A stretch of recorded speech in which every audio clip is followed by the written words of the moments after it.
The Canes are home after a 6-game road trip. The Kraken are in town. Can they dice them up for some calamari on Thursday night? We'll find out shortly, guys. I am Carmine Bianco from WagerTalk.com with a preview of the Carolina Hurricanes and the Seattle Kraken. But before I get to the game and the free play, I want to talk to you about the promo that you see here. Access 3. Access 3 will get you $20 off a 3-day all-access package that only goes for $69. You get it for $49. It's an absolutely great deal, especially with all the sports that are going on right now. What do you get with me? You're going to get a lot of soccer. You're going to get a lot of hockey, of course. We've got NFL football. We've got college football, just a ton of sports right now. And what better time to get it? I'm coming off a 9-0 Tuesday at Wager Talk with 6 hockey winners included in that. Now, let's get to this game. These teams met last Thursday in Seattle. Seattle winning that game 7-4. Sometimes looks can be deceiving. And maybe that final score was as far as how that game played out. A couple power play goals, a shorthanded goal, an empty net goal. When this game was played 5-on-5, Carolina were the better team. I talk about XG numbers on these free play videos. XG numbers is an accumulation of the opportunities within a game and high danger chances that possibly could have gone in.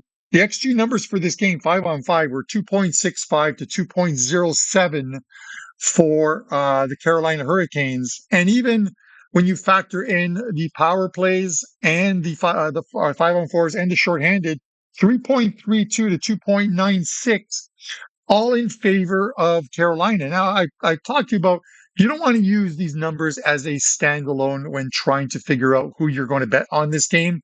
But they are a good marker to show you how a team sometimes is playing well, but are underperforming in the sense of scoring goals. You look at Carolina, their last game, they come off a 3-0 loss against the Tampa Bay Lightning in Tampa Bay.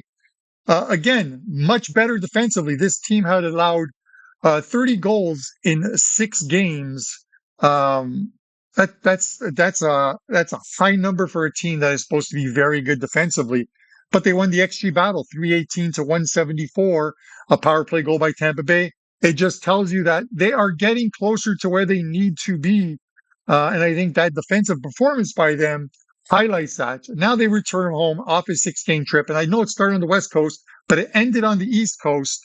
And they traveled after the game, so they've had a maintenance day in between their last game and this one. And Seattle comes off a game in Detroit, so both teams are on 1 day's rest heading into this one.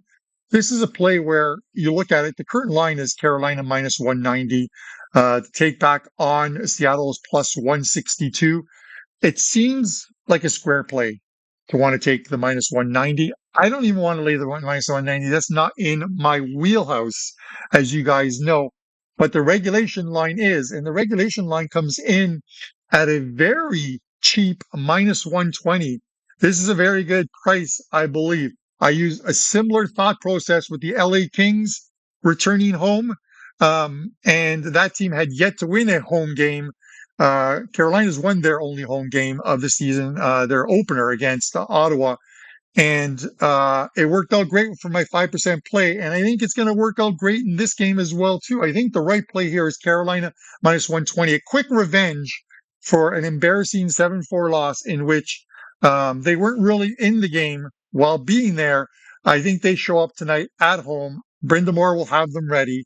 So the play here is Carolina minus 120 in regulation, 60 minutes. Again, guys, tell me what you think. Square or sharp? Leave a comment down below. Hit the subscribe button so you never miss any of these free play videos or actionable info across all the Wager Talk shows. Hit that like button if you wish. Let me know if you're with me or against me. And make sure you take advantage of that Access 3 code to get $20 off a 3-day all access. And good luck with your wagers, guys.